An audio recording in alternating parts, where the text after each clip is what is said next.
Hello नमस्कार दोस्तों, आप सभी का आज के इस सेशन में स्वागत है। कक्षा 12 विषय भूगोल का अति महत्वपूर्ण मॉडल पेपर है दोस्तों।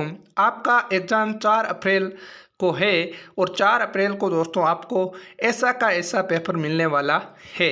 यानी इस मॉडल पेपर में से आपको कुछ प्रश्न सेम मिलने वाले हैं, कुछ आपके बुक में से आएंगे। यानी पेपर ऐसा का ऐसा ही आने वाला है। मैंने पूरे तरीके से ये मॉडल बनाया है। आपको इस प्रकार का पेपर देखने को परीक्षा के अंदर मिलेंगे। आपको कुल पेपर 56 नंबर का है। 2 घंटे 45 मिनट में आपको पूरा पेपर हल करना है। मित्रों, आप सभी से मेरा यही निवेदन है, इस मॉडल पेपर को आप स्वयं हल कीजिए। मैं इसको शानदार तरीके से बना करके लेकर के आया हूँ। इससे आगे की बात मैं करूँ तो दोस्तों, उत्कृष्ट क्लासेज जोधपुर के विशेषज्ञों द्वारा बनाए गए 3 मॉडल पेपर, कितने दोस्तों 3 मॉडल पेपर है, वो मैंने मेरी टेलीग्राम चैनल में उनकी पीडीएफ डाल दी है। अगर आपने मेरा Telegram channel today current information को ज्वाइन नहीं किया है तो ज्वाइन जरूर करें दोस्तों। टेलीग्राम ऐप को डाउनलोड करना पड़ेगा। डाउनलोड करके जब आप सर्च में जाकर के टुडे करंट इन्फॉर्मेशन लिखोगे तो हमारा चैनल आ जाएगा, उसको ज्वाइन कीजिए और उन तीनों मॉडल पेपरों को परीक्षा से पहले अच्छी तरीके से पढ़ करके जाए। और प्लस ये एक मैं करवा रहा हूँ, यानी 4 मॉडल पेपर ऐसे हैं जो आपकी परीक्षा का आधार है, ठीक है ना, आधार है। उस आधार को दोस्तों अच्छी तरीके से ग्रहण कीजिए ताकि बोर्ड के अंदर दोस्तों आपके पूरे में से 56 नंबर आए, एक भी नंबर नहीं कटे। आप दोस्तों राजस्थान की इस धरती के योद्धा हो और योद्धा कभी रण में हारता नहीं है। ये हमारी मुख्य विशेषता है राजस्थानी वासियों की। दोस्तों, इसी भावना के साथ अपन को बोर्ड की तैयारी करनी है। मात्र अंतिम रणनीति में जो संभल कर चलेगा वो वास्तविक रूप से आगामी कुछ दिनों के बाद राजस्थान का शेर बनने वाला है, राजस्थान का शेर बनने वाला है। इसी शुभकामना के साथ दोस्तों मैं आज के इस सेशन की शुरुआत करता हूं। चैनल को दोस्तों सब्सक्राइब जरूर कीजिए और अपने दोस्तों तक शेयर जरूर कीजिए। तो दोस्तों, हमारा पहला प्रश्न है, इसकी पीडीएफ आपको टेलीग्राम चैनल में मिल जाएगी, कोई चिंता का विषय नहीं है। आपको ये खुद को अब ग्रहण करना है कि मेरे को इस मॉडल पेपर में से कितना आ रहा है, कितना नहीं आ रहा है, ये अब इस मॉडल पेपर से आप बताना, ठीक है। पहला हमारा प्रश्न है दोस्तों, मानव भूगोल की कल्याणपरक अथवा मानवतावाद विचारधारा का संबंध है। तो किस विचारधारा का संबंध है दोस्तों? धार्मिक कल्याण, क्षेत्रीय कल्याण, सामाजिक कल्याण, निर्धनता कल्याण। कमेंट बॉक्स में बताना दोस्तों। विश्व में सर्वाधिक जनसंख्या घनत्व वाला देश है भारत, सिंगापुर, चीन, रूस, ठीक है। तीसरा प्रश्न है, निम्न में से कौन सी फसल रोपण कृषि में सम्मिलित है? रबड़, गन्ना, चाय, उपयुक्त सभी, ठीक है। चौथा प्रश्न है, उत्पादन के आधार पर निम्न में से कौन सा मूलभूत उद्योग है? लोहा इस्पात उद्योग, वाहन उद्योग, बिस्कुट उद्योग और वस्त्र उद्योग। 2006 में भारत में कितने मिलियन सिटीज थे? ये हमारा 5वां प्रश्न है। 40, 41, 42 और 43, ठीक है। सारे प्रश्न इंपॉर्टेंट है दोस्तों। नेक्स्ट छठा प्रश्न, निम्न में से सन्नगर का उदाहरण कौन सा है?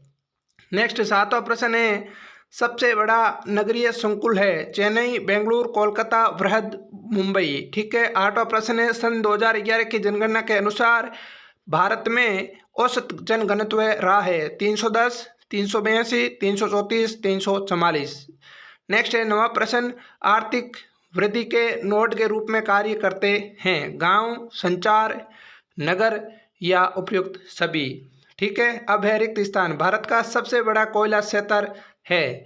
ब्राजील के कॉफी बागानों को क्या कहा जाता है? राजस्थान में वर्षा जल संग्रहण ढांचे कहलाते हैं? भारत में राष्ट्रीय महामार्ग प्राधिकरण की शुरुआत हुई? तो ये दोस्तों आपके रिक्त स्थान है। अगले अति लघुत्तरात्मक अति महत्वपूर्ण प्रश्न है आपके, जनसंख्या घनत्व ज्ञात करने का सूत्र लिखिए। आदिकालीन जीवन निर्वाह कृषि की 2 विशेषताएं बताइए। विनिर्माण किसे कहते हैं? ठीक है। चौथा प्रश्न है, फुटकर व्यापार से क्या अभिप्राय है? नेक्स्ट है हमारा खंड बे खंड में है, रेड जेल के अनुसार मानव भूगोल की परिभाषा दीजिए। वेरी इंपॉर्टेंट प्रश्न है दोस्तों। सारे प्रश्न इंपॉर्टेंट है और इस पेपर में से 100% आपके 7 से 8 प्रश्न सीधे आने वाले हैं। आप इस पेपर को अच्छी तरीके से पढ़ करके जाएं, ठीक है ना। नेक्स्ट 5वां है नवनिश्चयवाद की विचारधारा क्या है, ये संकल्पना किसने प्रस्तुत की। 6ठा प्रश्न है विश्व नगरी मेगालोपोलिस का क्या अर्थ है, ये शब्द किससे वह कब प्रयोग किए। ये तो दोस्तों मैंने कल वाली क्लास में ही बताया था, आपको सारा कुछ याद ही है, ठीक है। 8वां प्रश्न है भारत में ग्रामीण से नगरीय क्षेत्रों में प्रवास के 3 प्रतिकृष्ट कारकों के नाम लिखिए। नेक्स्ट है 9वां प्रश्न 1901 से 1921 की अवधि को भारत की जनसंख्या की वृद्धि की रुद्ध अथवा स्थिर प्रावस्था क्यों कहा जाता है, ठीक है। नेक्स्ट है 10वां प्रश्न एकाकी बस्तियां क्या है, भारत में एकाकी बस्तियों के कोई 2 उदाहरण दीजिए। 11वां प्रश्न है भारत में ग्रामीण एवं नगरीय बस्तियों में 4 अंतर बताइए। मैंने आज वाली क्लास में ये बताया था, इंपॉर्टेंट प्रश्न है, एग्जाम के अंदर ये पूछा जा सकता है और ये प्रश्न आपके सामने आ चुका है। 12वां प्रश्न है कृषि गहनता क्या है, इसकी गणना का सूत्र लिखिए। 13वां प्रश्न है जल के पुनः चक्र और पुनः उपयोग को समझाइए, ठीक है। 14वां प्रश्न है हमारा स्वर्णिम चतुर्भुज परियोजना क्या है, इसे स्पष्ट कीजिए। वेरी वेरी इंपॉर्टेंट प्रश्न लगा दीजिए दोस्तों, कई बार बोर्ड एग्जाम के अंदर ये प्रश्न पूछा जा चुका है, अलग अलग विषयों में, ये पॉलिटिकल हिस्ट्री में आता है, पॉलिटी में आता है।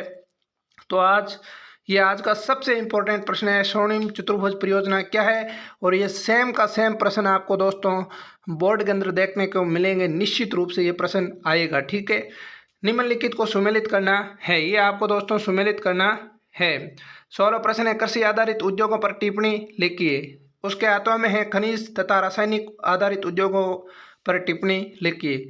17वां प्रश्न है परंपरागत बड़े पैमाने वाले औद्योगिक प्रदेशों की प्रमुख विशेषता बताइए, और उसके हाथों में है लोहा इस्पात उद्योग को विश्व वितरण की विवेचना कीजिए।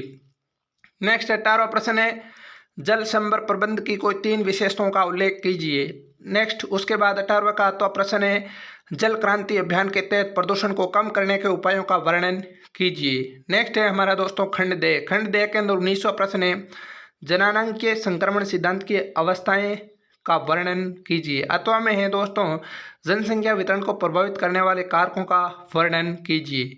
नेक्स्ट है 20वां प्रश्न हमारा सूती वस्त्र उद्योगों के प्रमुख केंद्रों के नाम बताइए तथा सूती वस्त्र उद्योगों को विकेंद्रीकरण को स्पष्ट कीजिए।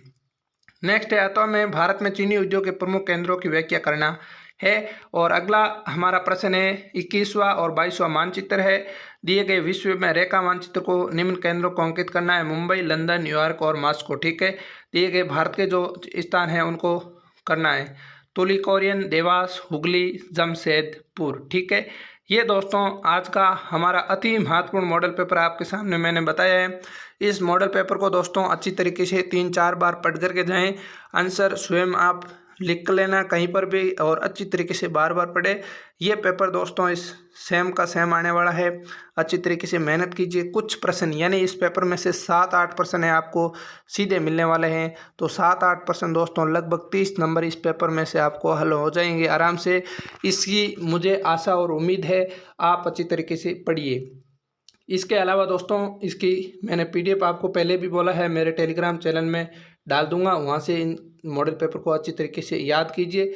4 अप्रैल की जो परीक्षा है आपकी भूगोल की, उसके आधार है 4 model paper. 3 model paper Telegram में डाल दिए हैं और चौथा ये डाल दूंगा। अच्छी तरीके से पढ़ करके जाए, 100% उन 4 मॉडल पेपरों में से अच्छे सवाल है, वो लगभग 45 नंबर के प्लस के सवाल उस 4 मॉडल पेपरों से आएंगे, ये मेरी आशा और उम्मीद है। पेपर आने के बाद में जब पेपर को हल करवाऊंगा तो आपको निश्चित रूप से ये प्रश्न सारे देखने को मिलेंगे। दोस्तों कुछ ही दिन बचे हैं, रणनीति के साथ पढ़ाई कीजिए, अच्छी मेहनत कीजिए, चैनल को सब्सक्राइब जरूर कीजिए और अपने दोस्तों तक शेयर जरूर कीजिए। तो चलिए दोस्तों आज के सेशन को मैं यही विराम देता हूँ, मिलता हूँ नेक्स्ट सेशन के साथ, तब तक के लिए धन्यवाद। जय हिंद, जय भारत।